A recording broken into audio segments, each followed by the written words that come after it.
So now let's see how we can apply the guided depth of field effect inside of Adobe Photoshop Elements. So to do that, I'm going to go under guided right here, and once I go around under the guided option, I'm going to go around under special edits, and over here you can see depth of field is an option. So you can make a subject stand out while others are blurred out.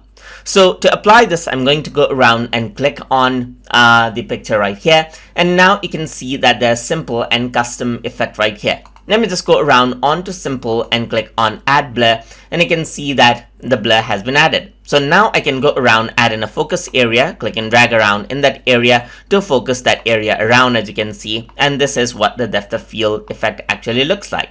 You can go around and increase and decrease the amount of blur according to how you like as well.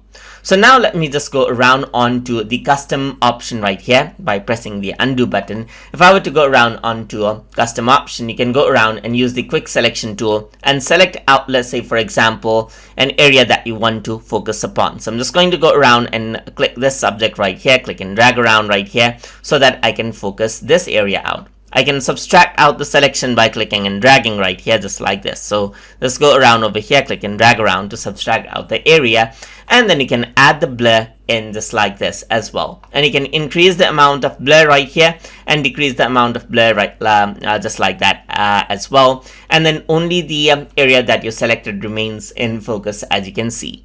And that is how you can use the guided depth of field effect inside of Adobe Photoshop Elements. So I hope you guys learned something as always. And as always, please like, comment, share, and subscribe.